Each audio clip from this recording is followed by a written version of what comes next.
2023년 6월 8일 목요일 함께 묵상하는 시간입니다. 오늘 함께 보실 말씀은 에스더서 3장 7절에서 11절의 말씀입니다. 자, 오늘의 말씀을 시작하기 전에 어제의 말씀 본문이 어떠한 내용이 있었는지를 다시 한번 생각해 보시기 바랍니다.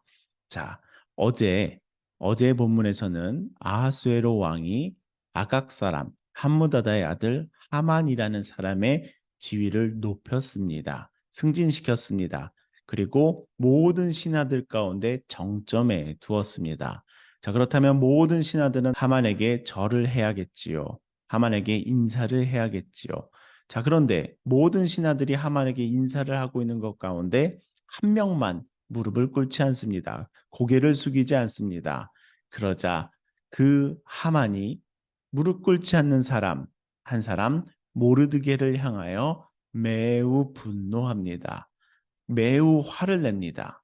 권력을 가진 자가 화를 내니, 자, 이 화가 어떻게 발현될까요? 어떠한 모습으로 이들에게 화가 미치게 될까요? 우리 같이 오늘의 말씀 본문 3장 7절에서 살펴보도록 하겠습니다. 7절입니다. 아하수에로 왕 제12년 첫째 달 곧 니산월에 무리가 하만 앞에서 날과 달에 대하여 부르 곧 제비를 뽑아 12째 달 곧 아다러를 얻은지라. 자, 우리가 익숙하지 않을 단어인 니산월, 부르, 아다럴에 대해서는 오늘의 묵상지에서 각주를 달고 있으니 이 묵상지에서 직접 확인해 보시기를 바라면서요. 지금 하만과 그의 무리들이 무엇을 하였습니까? 제비를 뽑았습니다. 무엇을 위해 제비를 뽑았습니까? 나를 잡기 위하여 제비를 뽑았습니다. 우리들의 삶 가운데서 이삿날을 잡듯이 지금 하만과 무리들은 날을 잡았습니다. 이 날이 무엇을 위한 날일까요? 무엇을 하기 위한 날을 정한 것일까요? 우리 같이 계속해서 말씀에서 확인해 보도록 하겠습니다. 8절입니다. 하만이 아하수에로 왕에게 아뢰되 한 민족이 왕의 나라 각 지방 백성 중에 흩어져 거하는데 그 법률이 만민의 것과 달라서 왕의 법률을 지키지 아니하오니 용납하는 것이 왕에게 무익하니이다. 자, 지금 하만이 왕 앞에 찾아가서 나를 정하고 왕 앞에 찾아가서 무슨 이야기를 시작합니까?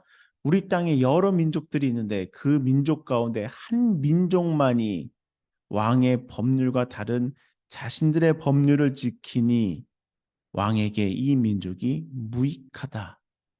이 민족이 무익하다라는 이야기를 합니다.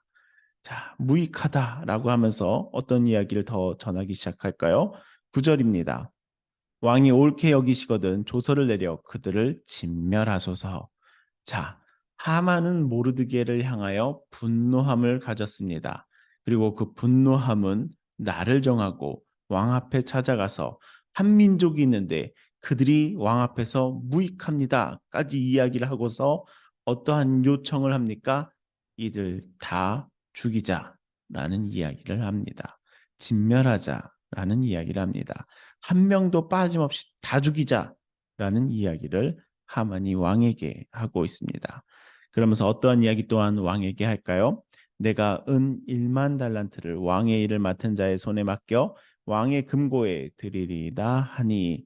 자, 그러면 지금 하만은 왕에게 돈도 드리겠다라고 이야기하고 있습니다. 은 1만 달란트를 드리겠다라고 하고 있죠.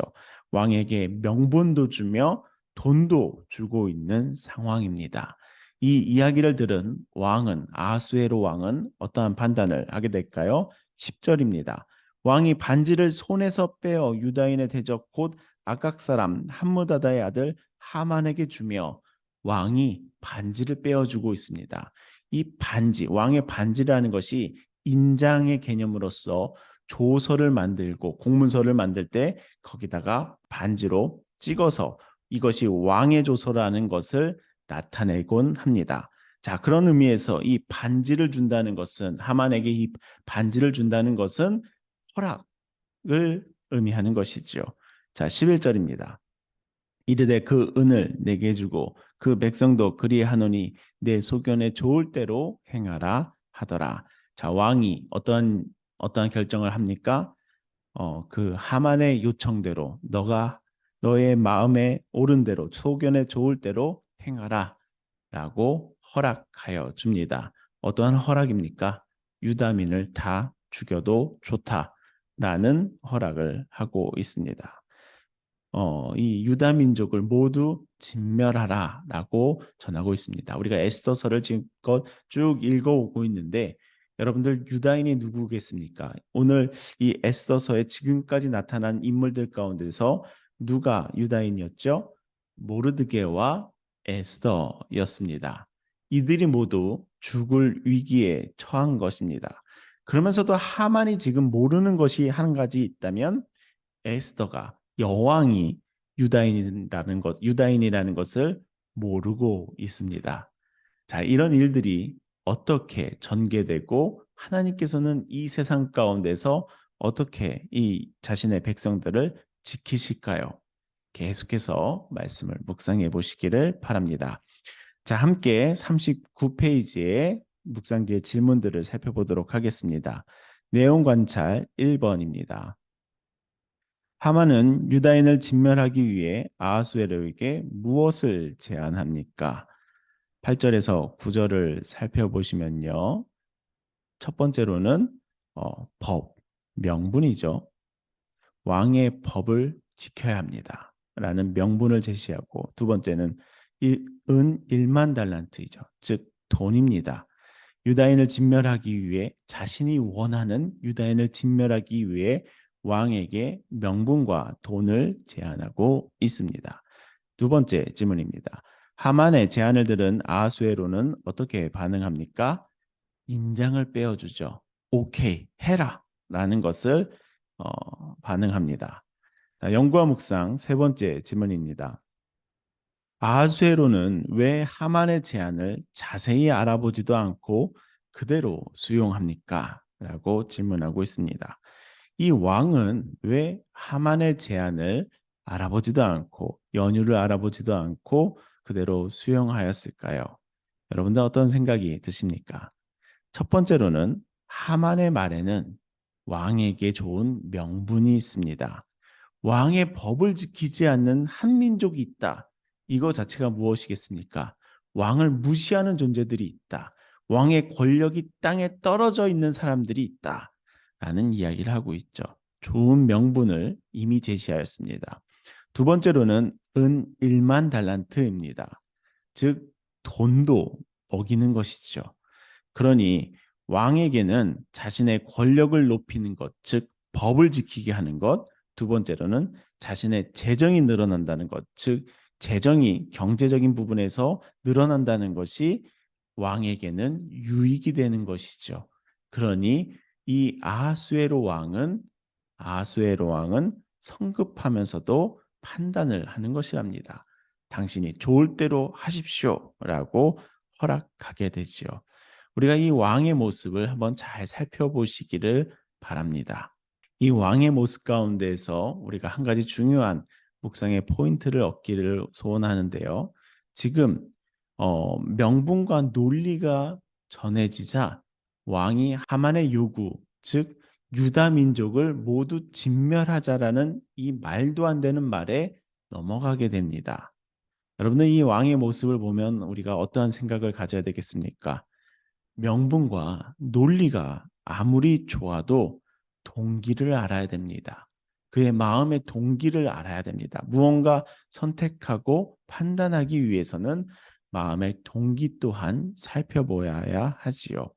왜냐하면 하나님은 명분과 논리보다 그의 마음의 동기를 살펴보시는 분이시기에 그렇습니다. 하나님은 우리의 마음의 동기를 감찰하시는 분이십니다. 자, 그럴 때 이 하만의 동기가 무엇입니까?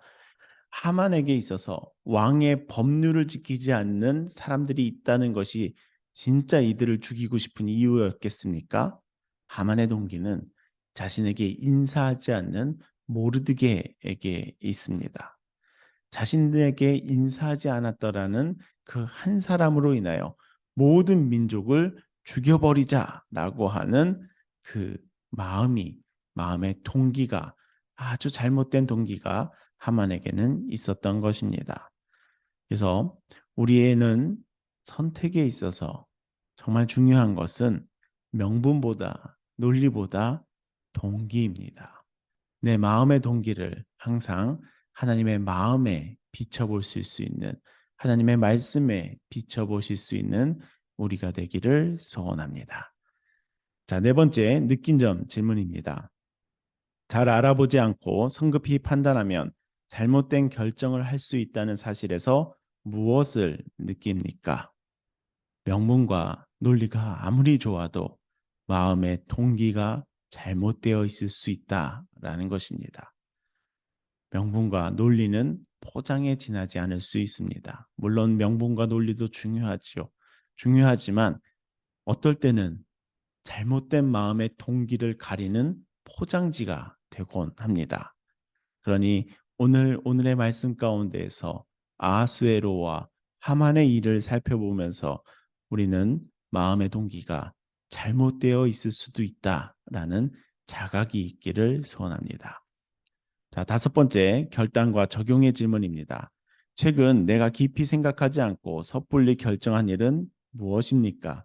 오늘 내가 결정하고 해야 할 일들을 신중히 처리하기 위해 무엇을 결단하시겠습니까? 여러분들 오늘 제가 영과 묵상을 통해서 나누어드린 이 묵상의 포인트들을 이 다섯 번째 질문 가운데 한번 잘 적용해 보시기를 바랍니다. 그리고 개인적으로 결정한 일들, 개인적으로 생각했던 그 내용들은 우리의 목장 모임에서 나눠보도록 하겠습니다. 묵상지의 골방 기도의 내용을 읽으며 오늘의 시간을 마치겠습니다. 자, 세상의 무지와 교활함 앞에 굴복하지 않고 하나님만 붙들고 사는 자녀가 되게 하소서. 아멘. 이 세상의 무지와 교활함 앞에 세상이 말하는 명분과 논리 앞에서 무엇보다 마음의 동기를 항상 믿음으로 붙잡으시며 나의 마음의 동기가 항상 하나님의 말씀과 하나님의 마음 가운데 붙들림 바 되는 우리 모두의 삶이 되시기를 예수님의 이름으로 축복합니다. 감사합니다.